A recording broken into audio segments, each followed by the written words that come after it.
Hi friends, this is the beginning of my vintage storage series. So today we're going to be focusing on packing up vintage Christmas decorations, and then going forward in the storage series I'm going to be doing each room of my house and showing you how I store things and cute vintage items that you can use as storage.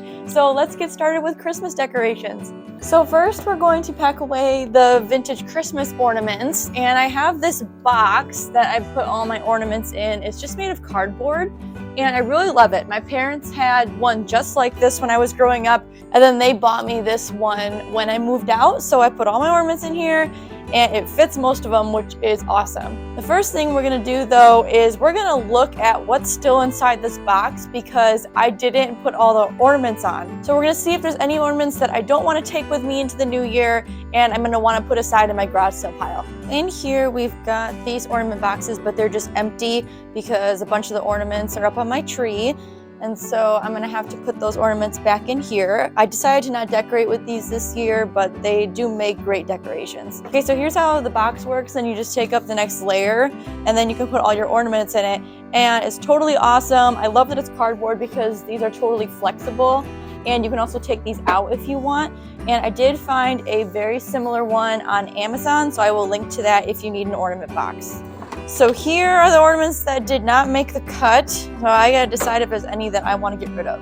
Okay, so a lot of these ornaments like I made myself, like this one I made out of corn husk, which is pretty ugly, but you know, I made it, so I'm gonna keep it because it's a happy memory of me and my mom. But I am gonna get rid of this one because I've had it for years and I've never put an actual cat ornament in it. So I'm getting rid of that one. I'm also gonna get rid of this one. It doesn't spark joy for me because it's not colorful.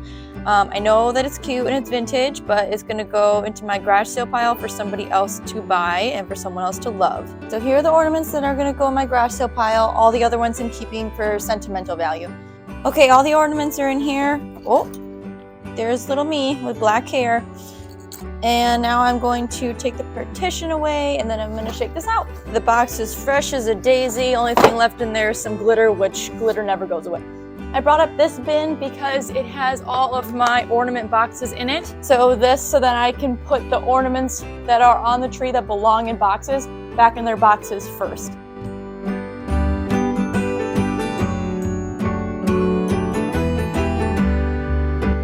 If you are decorating for Valentine's Day, now is the time to take pink and red ornaments off your tree and set them aside, because you can always decorate your tree with these type of ornaments, or you can like take a bowl or a jar and you can fill them with the red and pink ornaments. It will look so cute for Valentine's Day.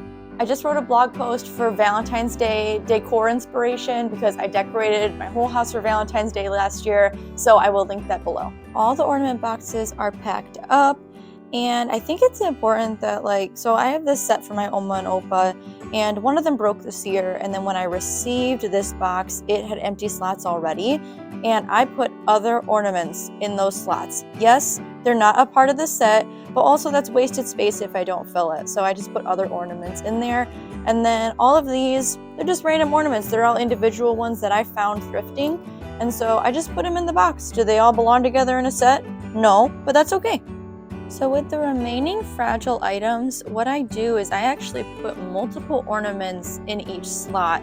So this pine cone ornament is really fragile, and so I put it with this plastic one, and then I put this plushy ornament right on top for extra protection, and this way I make sure that it won't break. And a big reason why I like this cardboard box is because I can adjust these. So this giant ornament, it's really big, and if it was a really immovable ornament box, I wouldn't be able to fit this here. Okay, so here is the ornament box all filled up, and as you can see, I put a bunch of ornaments in one compartment. This one has 1, 2, 3, 4, 5, 6, 7, 8 ornaments in one compartment. The key is to just don't overfill it so that it's above the partition, because you do want the next level of cardboard to lay flat. But otherwise, you can basically put a bunch in here, and you can use flat ornaments. Like this flat, soft gingerbread ornament is super thin, and I have a fragile ornament underneath, and then I use that as a little barrier to put another glass ornament on top. See? I was able to fit all my ornaments under this layer, and so I put my first layer of cardboard down, and then I flattened my partition completely so that I could put these ornament boxes down. Oh, I couldn't fit this ornament, otherwise I fit them all. And then I'm gonna put the next layer of cardboard on, put some more boxes on, and then we'll be done. And the last layer is on, and I decided to put my tree skirt. I forgot that I always put my tree skirt in here because it's kind of bulky and weird, so this is nice to have it right here with the ornaments, and then I fit as many ornament boxes as I could, and then we can put the top on. Next, we're gonna work on the actual decorations, and the very first thing I do for that is I walk around my house and pick out items that are not necessarily Christmas. So for instance, I've got like these pink cake stands, which are definitely not Christmas related, and I can use these in the spring and the summer. Also for Valentine's Day, I've got red cake stands. I also have lots of like red lunch boxes and like cute pink and green items that totally work for all seasons. Next is going to be packing away really fragile items like putz houses and bottle brush trees. And I've got lots of like vintage tins, vintage lunch boxes that I decorate with.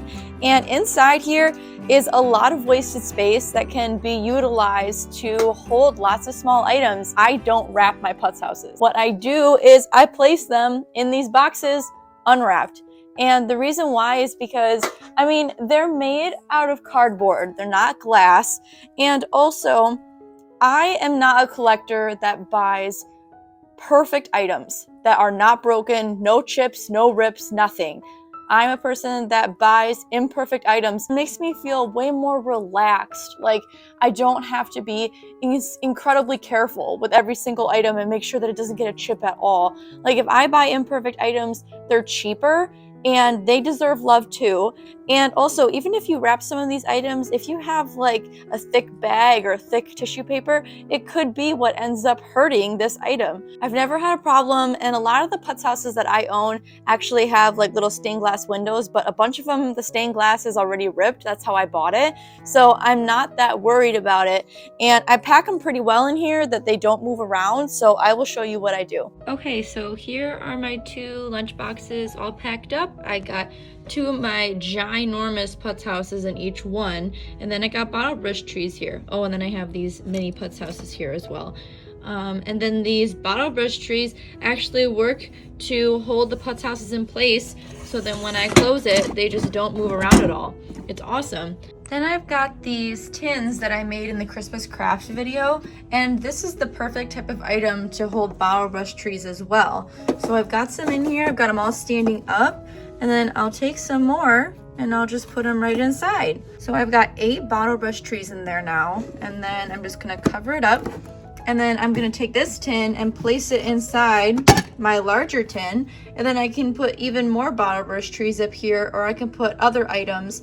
And then I do that with all of my tins. I nestle them all together, and then that saves a lot of space. Now with candles like these, or even like candles like this, Gurley candles, you have to be really careful with how you store, because if you live in a place where you store your items in your attic, they could end up melting like these guys. I bought these at a flea market and they were already melted. I still like them, but you got to be really careful. I pack all my items in a basement, so I don't have to worry about them melting. So I pack them, yeah, like in this tin, just like this, and they stay good, nothing happens to them. On my Instagram, I asked for suggestions and questions for my storage series, and a few questions that I got were, where do I store my really big items, like my big blow molds, also like these ginormous bottle brush trees. These go directly on open shelves that are in my basement. I don't put them in bins because they'll just take up so much space if I put them all in bins. So I have really big shelving units in my basement that work. And make sure that you're a subscriber, because in the next few weeks I'm going to be doing my storage series some more, and I'm gonna do a big reveal of my basement and we're gonna organize it together. Another question that I got asked on my Instagram was, how do I remember all the things that I have when it's out of sight, out of mind? And my response to that is, I always use clear bins for all of my holiday items, because when you use bins that aren't clear, you can't see what's in there, and it is a pain. So using clear ones is great, then you don't even have to label them because you can see what's in there right away. So anyway, I brought up one of my Christmas bins, and first is this big bag, and it's full of packing material. So it's basically just full of plastic bags and tissue paper so that I can wrap my glass items. So I keep that all in a big bag, big recycling bag. And then we're also going to go through what is inside these bins that I didn't decorate with. And then I'm going to look at them and I'm going to decide, you know, why didn't I decorate with this? Should I keep it and should I carry it forward into the new year, or should they go into the garage sale pile? This top, I don't think I want. My mom always keeps a toy top under her Christmas tree, and I think it's really cute for her. I don't think I love it for me, so I do think I'm gonna give this away at my garage sale. This item sparked so much joy for me. I had one growing up in my Oma and Opa's. This item is full of jingle bells, but it doesn't spark joy for me. It's just not colorful enough, so this is gonna go in the garage sale. I love these. They spark joy. They make me happy. I don't love these because they're blue. I don't decorate a lot with blue, and I've learned that about myself. So these blue items are gonna go in the garage sale pile. So is this tray. So all of these are gonna go. So here's what's going in the garage sale along with this. Another tip that I have, and maybe this is obvious, but this is something that I figured out over the years, is whenever I go downstairs for me to get something, so like I went down to get this empty bin, I made sure I carried items downstairs with me. I never go downstairs or come upstairs empty-handed. So like when I went downstairs, I have this giant jar filled with Shiny Brite ornaments, and I showed it in my dining room tour video, and that thing is huge, and I can't put that in a bin. And so that's like the perfect item. I carried that downstairs with me on my way to pick this bin up. So always carry something with you, and you'll save like half your trips doing it that way. Now that we've got an empty bin, I'm gonna show you how I pack it the most efficiently so that you can make sure to fit as much stuff as possible. Another question I got from my followers is, do I put like items together when I pack my stuff up? So like all tins in one bin, all glass in one bin, and I definitely don't. I just put all Christmas together in the bins, and I mix it up just so that I can pack as much stuff together as possible. So here's a gift box, and I'll show you what I put inside. So I've got this cookie cutter in here, but then I also have another gift box, which is also housing another gift box, which has little books inside. So every box, every tin, that is prime real estate that you can put stuff inside to save space. So if you're a maximalist, definitely utilizing that space is a great idea. Okay, so remember that I have this tin that I made, and I put the bottle brush tin in here as well. So what I'm gonna do is, to utilize this space, I'm gonna take this vintage Santa mug that is my favorite, and I wanna make sure nothing happens to it because it is glass, is I'm gonna take one of my plastic bags and just wrap it in there and put it inside. And so it is totally protected, but it's also not taking up a lot of space. These are some more really, really, really fragile items that I don't want anything to happen to them. So I have another one of these tins that I'm gonna make sure that I wrap these really well and put them inside. So I've got die cuts at the very bottom, and that's because that'll keep it really flat if I leave it at the bottom. Then I've got some boxes, and then I've got some lunch boxes, and then I have these tins. I'm also gonna put like these tins in here. Some tins are not worth opening, okay? Like I'm never gonna open this one. You can tell that it's pretty roached. If I open this lid, I don't know if I'll ever get it back on, so I'm not gonna put stuff in here. Then I'm also gonna put these plastic glasses in here. And then as you can see, I put a bottle brush tree right in it. Because again, this is utilizable space. I'm putting more boxes in here. This is an Avon perfume bottle. And then I've got like a candle box here that's just filled with its candles. And then I put tinsel packages in here. That fits really well. I'll fit these over here. So I'm just filling all the available space, and it really helps when you start off with bigger boxes and then work your way up with smaller boxes. All right, I packed this as well as I could with boxes, and so I do have remaining space that I can fill, and the very top level with all this oddly shaped space, I fill with oddly shaped glass items. So I have a bunch of teacups that are hanging in my pie safe, and so I'll put those up here, and other oddly shaped glass Christmas items I put at the very top. And then when I unbox this next December, I know that the top layer is always more fragile items.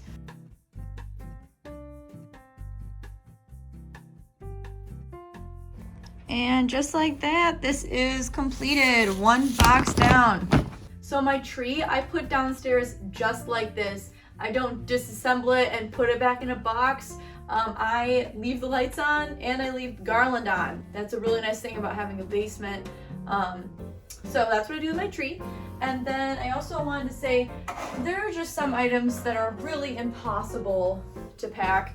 Like this item. This is impossible to wrap without me pulling items out by accident. So this is another item that I'm just gonna put directly on a shelf, which is totally fine. So if you have space for shelving, it's a great thing to have, then you don't have to worry about wrapping really fragile items like this. So that is my Christmas storage video. If you have any questions, please let me know in the comments. I will do my best to respond to all of them. Did you learn anything new today? I would love to know. Also, if you have any great tips, leave them in the comments. Thanks for watching, friends. Bye!